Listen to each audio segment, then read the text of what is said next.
வணக்கம் மக்களே, welcome to the ஃபெட்ரஸ் show. இன்னைக்கு ஷோ நம்ம பார்க்க போறது பிக்கெஸ்ட் ஹெய்ஸ்ட் எவர் அப்படின்ற ஒரு இங்கிலீஷ் டாக்குமெண்ட்ரியோட ரிவ்யூ.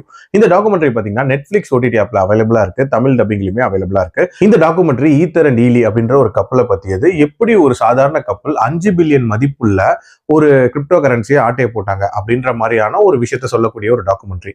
ஆக்சுவலா வெளி உலகத்தை பொறுத்த வரைக்கும் ஈத்தர் ஒரு ரேப்பரா இருப்பாங்க. இவங்களும் அவரோட ஹஸ்பண்டும் சேர்ந்து கிரிஞ்சா நிறைய கப்பல் வீடியோஸ் அப்படின்றது போட்டுட்டு இருக்கக்கூடிய ஒரு நபர்களா இருப்பாங்க. இவங்க எப்படிடா இந்த சம்பவத்தை செஞ்சாங்க அப்படின்ற ஒரு ஆச்சரியத்தோட தான் இந்த டாக்குமெண்ட்ரி ஸ்டார்ட் ஆகும்.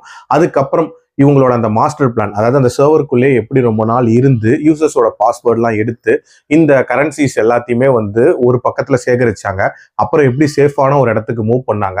ஆல்சோ அதை எடுக்கிறதுக்கு 5 வருஷங்கள் எப்படி வெயிட் பண்ணி காத்திருந்தாங்க அண்ட் டுவர்ட்ஸ் தி எண்ட் எப்படி மாட்டினாங்க அப்படின்ற மாதிரி நிறைய விஷயங்களை சொல்லக்கூடிய ஒரு டாக்குமெண்ட்ரி. எனக்கு இந்த டாக்குமெண்ட்ரியில பிடிச்ச விஷயம் அப்படின்றது, என்னதான் மாரலி தப்பான ஒரு விஷயம் இவங்க பண்ணியிருந்தாலும் இவங்களோட ஸ்மார்ட்னஸ் அப்படின்றது கண்டிப்பா பாராட்டுக்குரிய ஒரு விஷயம் அப்படின்னே சொல்லலாம். குறிப்பா அந்த ஈலி அப்படின்றவர் இது எல்லாத்துக்கும் மாஸ்டர் மைண்டா இருந்திருப்பாரு.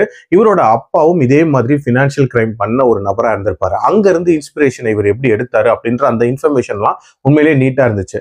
அதே மாதிரி இவங்க அந்த பணத்தை எடுத்து செலவு பண்ணக்கூடிய ஒரு தருணம், அதாவது டுவர்ட்ஸ் தி எண்ட் கிட்டத்தட்ட 5 வருஷங்களுக்கு அப்புறம் மட்டும் அந்த பணத்தை எடுக்கலாம்ன்ற மாதிரி பிளான் போட்டு எடுப்பாங்க. அப்போ ஒரு மெகா வெட்டிங் ஒன்று பிளான் பண்ணியிருப்பாங்க.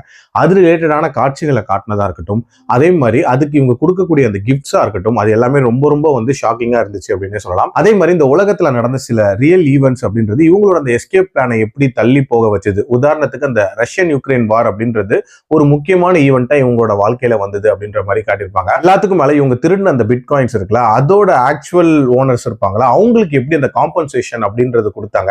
ஏன்னா அது திருடப்பட்டதோ பல வருஷங்களுக்கு முன்னாடி. இப்போ அதோட காஸ்ட் அப்படின்றது பாத்தீங்கன்னா பல மடங்கு ஏறி இருக்கு. பட் இவங்களுக்கு கிடைச்ச காம்பன்சேஷனோ ரொம்ப மீகரான ஒரு அமௌண்ட் தான். ஸோ அதை எப்படி இவங்க மேனேஜ் பண்ணாங்க அப்படின்ற அந்த விஷயமும் ஒரு இன்ட்ரெஸ்டிங்கான ஃபேக்டா இருந்துச்சு. அண்ட் டியூரேஷன் வைஸ் 1.5 மணி நேரத்துக்குள்ள முடியக்கூடிய ஒரு டாக்குமெண்ட்ரி, ஒரு பயங்கர குயிக் வாட்சா பார்த்துடலாம். எனக்கு இந்த டாக்குமெண்ட்ரியில பிரச்சனையாப்பட்ட ஒரு விஷயம் அப்படின்றது, ரொம்ப டெக்னிக்கலா நிறைய டேர்ம்ஸ் அப்படின்றது இதுல யூஸ் பண்ணிருப்பாங்க. ஸோ அதை பத்தி எக்ஸ்பிளனேஷன் இன்னும் கொஞ்சம் பெட்டரா இருந்திருந்தா கொஞ்சம் புரியுற மாதிரி இருந்திருக்கும். ஒரு ஃபினான்ஷியல் கிரைம் டாக்குமெண்ட்ரி உங்களுக்கு பிடிக்கும் அப்படின்னா கண்டிப்பா இதை ட்ரை பண்ணி பாருங்க. என்னோட ரேட்டிங் இந்த டாக்குமெண்ட்ரிக்கு 3 out of 5. அடல் கண்டென்ட்லாம் இல்லை, தாராளமா பார்க்கலாம். மீண்டும் அடுத்த விமர்சனத்தில் சந்திக்கிறேன். நன்றி, வணக்கம்.